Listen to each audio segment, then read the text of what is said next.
Bible says over 70 times that the Israelites went out of Egypt to Midian, which would be mostly or entirely modern-day Saudi Arabia.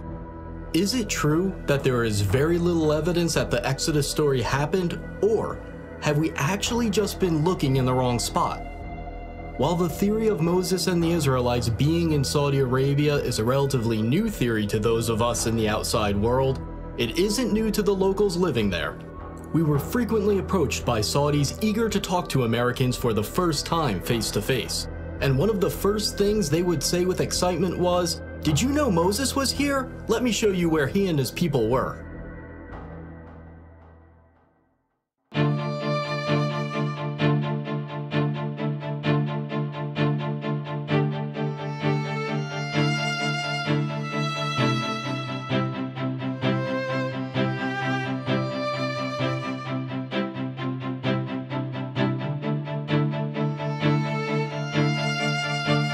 The tradition that the mountain in Egypt's Sinai Peninsula is Mount Sinai only dates back to the 4th century AD. New research based on Jewish, Christian, and Islamic sources indicate that there is a tradition that is 600 years older, and according to that tradition, Mount Sinai is in northwest Saudi Arabia. This other tradition points to Jabal Makla, a peak on the mountain range known as Jebel al-Lawz, as the true Mountain of Moses. Several historical sources, including Josephus, recorded that Mount Sinai is the highest mountain near a city that is today called Al-Bad. Locals refer to Jabal Makla as Jebel Musa, the Mountain of Moses. So you call this one Jebel Musa? Jebel Musa. One of the distinguishing features of this mountain is the blackened top that you can see right behind me. The Bible says that God descended upon Mount Sinai as a fire. The blackened peaks stick out from the surrounding areas, and the rocks are only black from the outside. Researchers disagree as to whether the blackened rocks are actual evidence of God descending upon the mountain as a fire like the Bible says, or whether it's natural volcanic rock. A small handful of Americans tried to sneak into this area in the late 1970s and the 1980s. They were arrested, and their photos and videos were confiscated by the Saudi police. Their evidence was lost. However, images and videos slowly began leaking out to the outside world. According to those who snuck in and were arrested, these sites were being kept secret by the Saudi regime, a theocracy that hid them from the world using fences and police and the threat of force.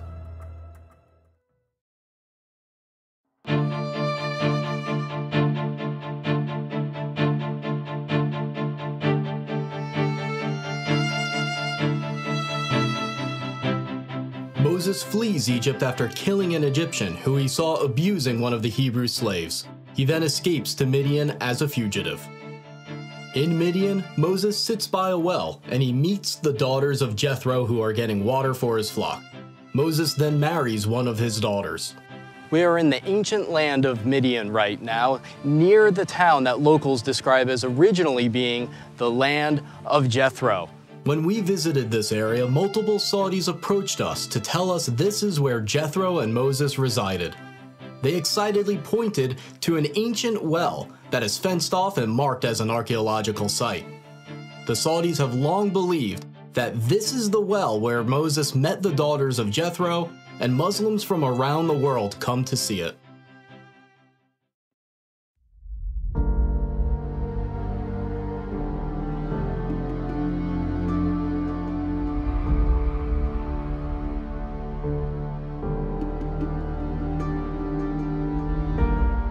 The book of Exodus says that the Red Sea crossing happened at a spot named Yam Suf, but experts have long disagreed about where it was. There are two proposed Red Sea crossing sites from Egypt into Saudi Arabia.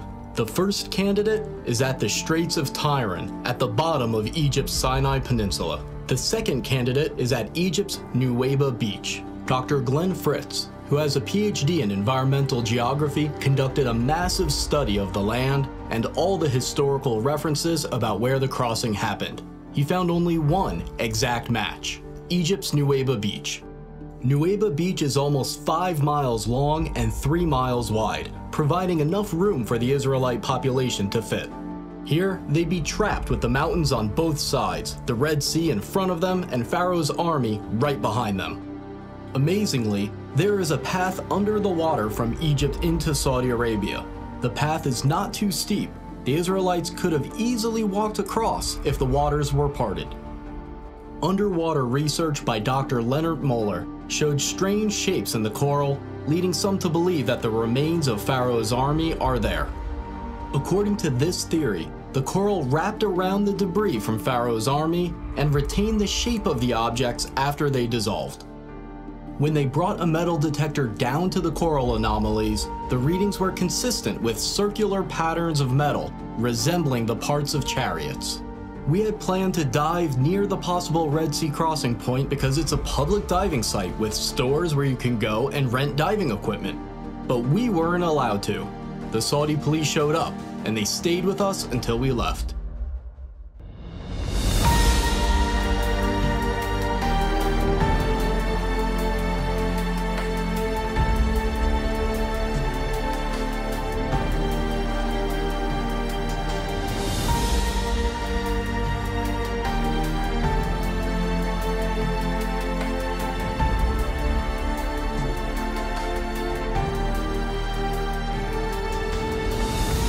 After the Red Sea crossing, Moses and the Israelites stop at a place near Mount Sinai named Elim. Desperate for water, they find a unique location with 12 wells and 70 palms.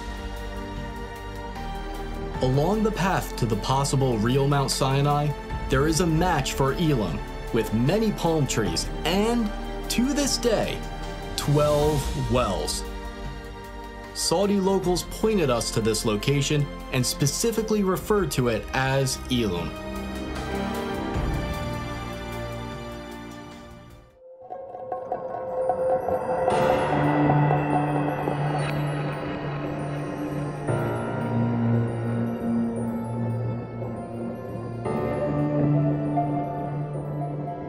Another major event by Mount Sinai is the incident with the golden calf.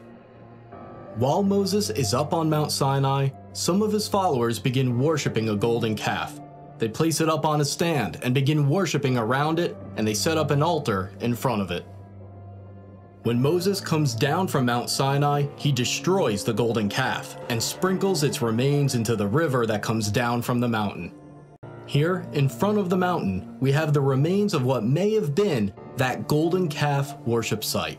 Now behind me, in this fenced-in archaeological site that the Saudis are protecting, you see both a stand with many petroglyphs of cows and people worshiping cows, as well as a structure that is slightly lifted that may be the altar in front of the golden calf stand. There's a sign in Arabic and English warning intruders against going into the area. The local tradition that this is where the golden calf was is so strong that if you approach it, you'll be suspected of searching for gold. According to the Bible, the worshippers of the golden calf say, "These are your gods, O Israel." This verse indicates that there are multiple depictions of bulls as the Israelites are worshiping the golden calf. On the top of the stand where the golden calf would have been placed, there is a circular indent where the rock has been worn down. It's speculated that this is where Moses grounded the golden calf into powder. After Moses destroys the golden calf, 3,000 of the golden calf worshippers are killed, so there must be a spot where thousands of people were buried. About 4 miles from this site, there's a massive ancient graveyard. It appears to be a mass burial site where the graves were dug all at once. It's located just outside the plain where the Israelites would have camped, so it's exactly where it should be if this is where that story took place. Here too, the Saudis have a sign identifying it as an archaeological site, and it's patrolled by police.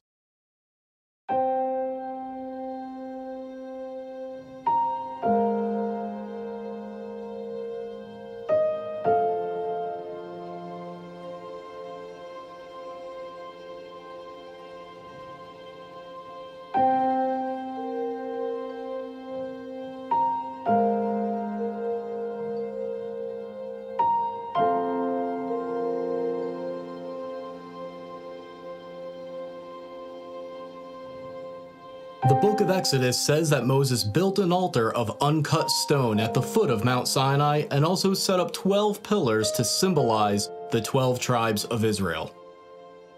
Right here at the foot of the mountain, we see this structure that resembles an ancient altar. And what we are standing in right now is probably the animal chutes that would lead them to sacrifice at the foot of the mountain. The animal chutes lead to this area of the structure, which may have been the slaughter platform for animal sacrifices. The Saudis, of course, say that this has nothing to do with Moses, but they admit that they found animal waste and bones underneath this area when they dug. People who have been to this site decades ago say that this site used to be much cleaner, and you could more clearly see the remains of about 12 pillars, as well as a stone platform that they would stand on. Near the altar and the 12 pillars, Moses reads to the Israelites the Book of the Covenant, and they agree to it. This means that Moses probably had a spot right above the altar that served as a stage in order to address the people. Right above this area with the altar and the pillars, there is an area that could have been a perfect spot for Moses to be seen and heard when the covenant is made. A Saudi local actually pointed to this part of the mountain and showed us how Moses' voice would have echoed like he was speaking in a natural amphitheater. The Bible says that a brook flowed down from Mount Sinai, providing water for the Israelites. The brook must have come down near the altar at the foot of the mountain for the sacrifices to take place, and the brook must have come near the golden calf because Moses threw its remains into the river.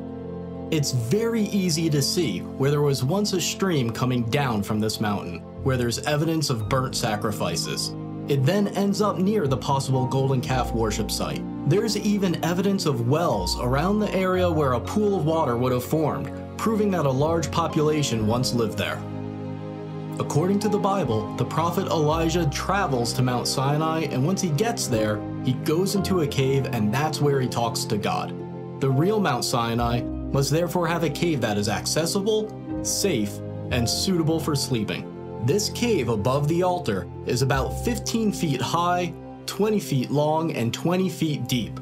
If this is the real Mount Sinai, then this is almost certainly the Cave of Elijah.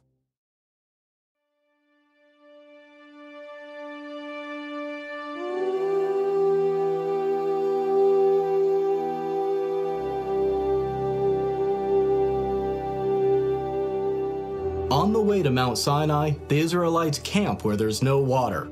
Moses goes up to a distinct rock and strikes it with his rod, and miraculously, water pours forth for his followers. The historian Josephus said that the split rock could still be seen in his time, and it was so big that it could not have been moved. Is it possible that this split rock still remains today, testifying to the accuracy of this story? The answer is yes, and it is stunning.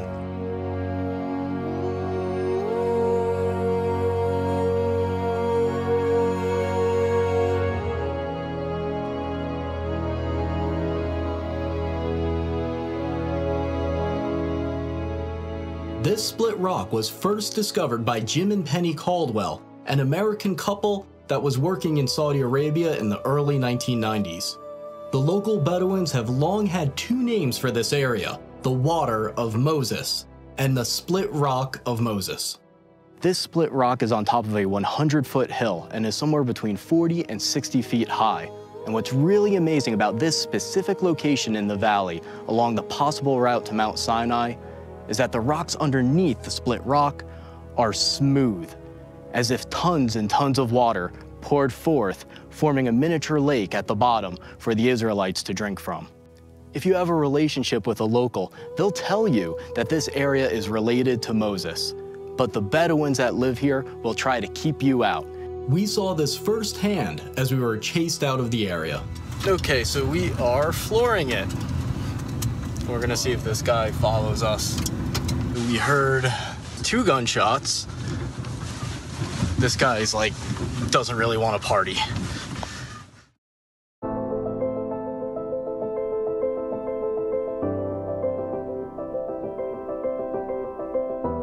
The Bible says the area near the split rock where the Israelites fought the Amalekites is named Rephidim, which means place of rest. Hebrew inscriptions we found there have been interpreted to say place of rest, the definition of Rephidim. Closer to the mountain, inscriptions have been found that Dr. Miles Jones, a scholar of ancient Hebrew, believes are talking about the battle with the Amalekites.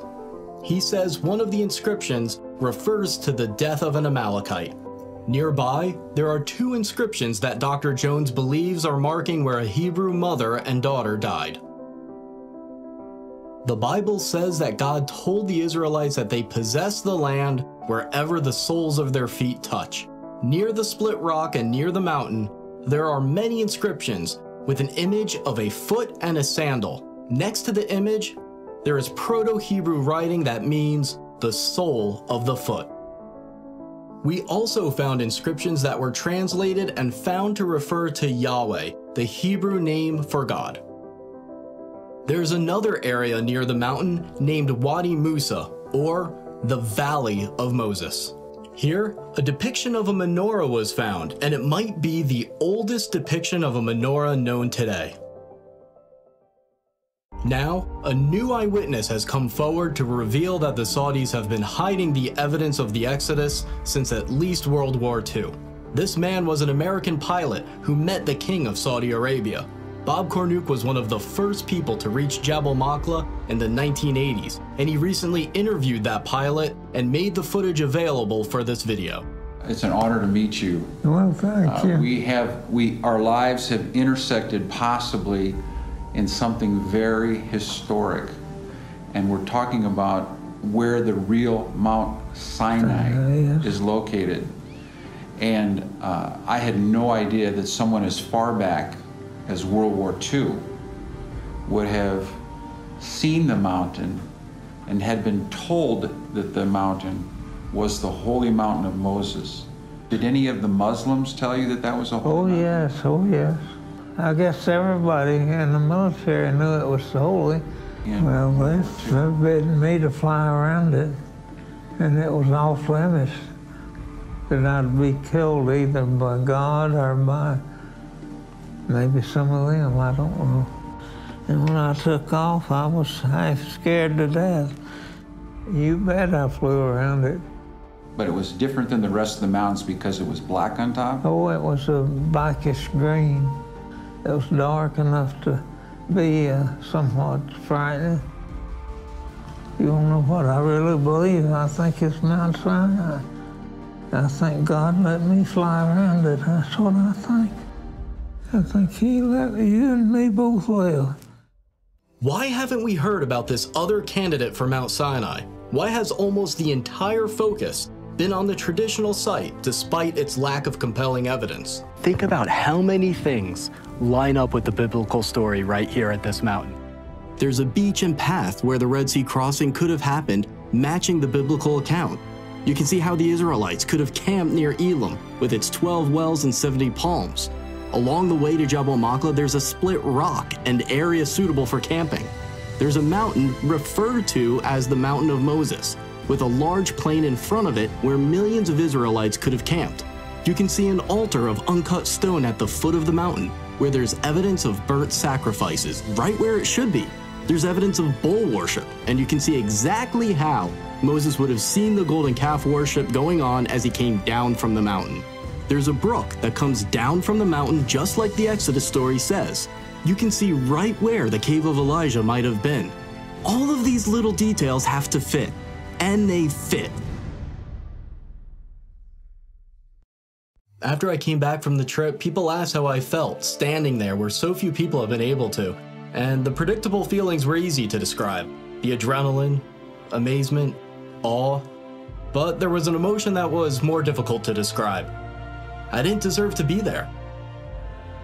I'm not someone who's given away his wealth to the poor, I'm not a scientist or a pastor, and there are still days where I feel like I have no faith at all. But then as I looked at the mountains, I remembered something. The Bible has a clear pattern where God doesn't use the best or the most expected. Even Moses was so insecure that he didn't want the job. Rather than using the most qualified, the pattern is that God uses the unexpected, the insecure, the flawed, the depressed, the doubter, the underdog. Every single person can make a difference, especially those that think they can't. As you watch this, the Saudis are constructing a super city that is planned to be 33 times the size of New York. If all of us don't take action, Saudi construction in the area may destroy key evidence and prevent excavation for the foreseeable future. To try to stop these sites from being threatened, we have set up a website and a nonprofit organization to support further research and to convince the Saudis to preserve the sites so they can be saved and investigated.